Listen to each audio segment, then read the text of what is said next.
Salut les étudiants, j'espère que vous allez bien. On va voir dans cette vidéo 6 astuces que tous les étudiants doivent connaître. N'oubliez pas de vous abonner, à tout de suite.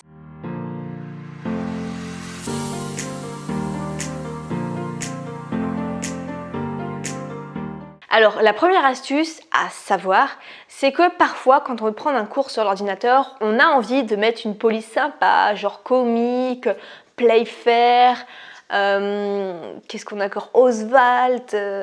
Et en fait, il faut savoir que la police de base par défaut, Team News Roman, est la police qui se lit le plus facilement.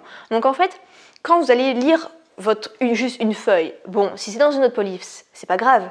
Mais si vous avez un cours de 200 pages à prendre, ce qui arrive souvent notamment dans les études de droit, eh bien ça va vite vous fatiguer en fait. Donc préférez tout simplement d'écrire vos cours avec la police de base Team News Roman, c'est pas pour rien, c'est parce que c'est la police la plus facile à lire et qui vous fatigue le moins les yeux. Deuxième astuce, si vous n'arrivez pas à retenir un cours, un truc vraiment important, essayez de faire une rime pour retenir. Parce que c'est comme ça en fait que on arrive à retenir des chansons par cœur, parce que souvent il y a des rimes. Donc essayez de faire pareil avec vos cours. Par exemple, Rimbaud était vraiment le plus beau des poètes du siècle.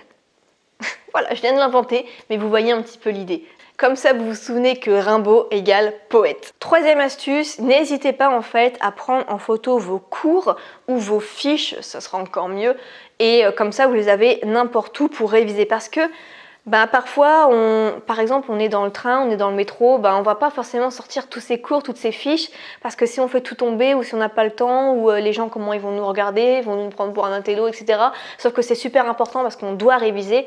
Eh bien, prenez en photo vos cours. Comme ça, vous êtes tranquille sur votre téléphone, mais en fait, vous n'êtes pas sur les réseaux sociaux, vous êtes juste en train de réviser. Comme ça, vous allez, tous les temps morts, en fait, quand vous allez attendre, je sais pas, quelqu'un dans une voiture, quand vous êtes aux toilettes, quand vous êtes dans le canapé pendant la pub, vous sortez votre téléphone et vous révisez un petit peu vos cours. La quatrième astuce pour gagner du temps, ça va être de mettre votre emploi du temps en fond d'écran. Donc pareil, vous le prenez en photo ou vous faites une numérisation, vous l'envoyez, vous l'enregistrez comme image et vous le définissez en fond d'écran. Comme ça, eh bien, vous allez l'avoir tout le temps avec vous et c'est surtout pratique pour les débuts d'année ou quand on a un nouveau semestre, un nouvel emploi du temps. Parce que quand il nous reste 5 minutes pour savoir ce qu'on a comme cours après, avec quel prof et surtout dans quelle salle, on doit aller chercher l'email, télécharger le PDF, se connecter, etc. Non, juste prenez-le en photo, mettez-le en fond d'écran.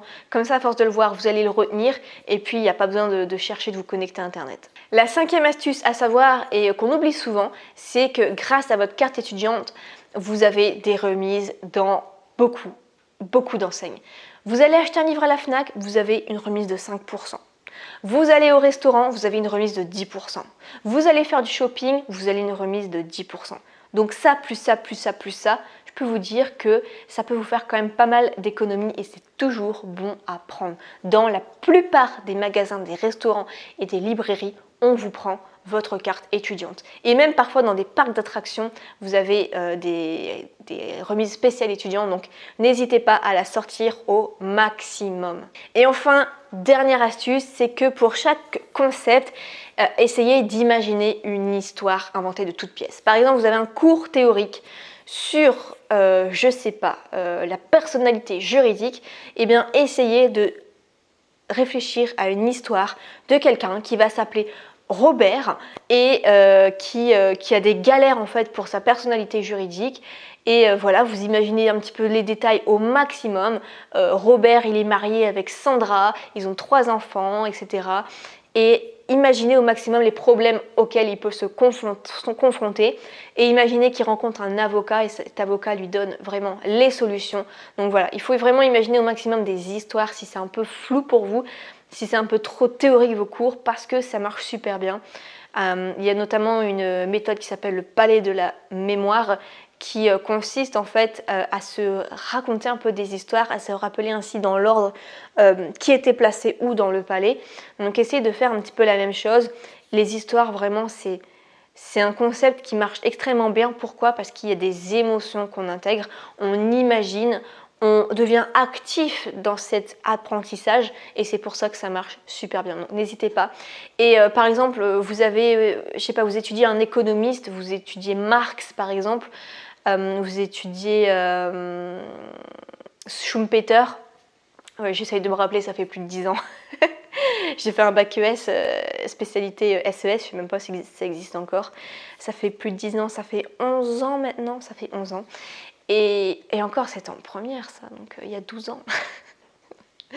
Et du coup, je m'en rappelle encore parce que j'ai passé le bac au rattrapage, j'ai pris tellement par cœur.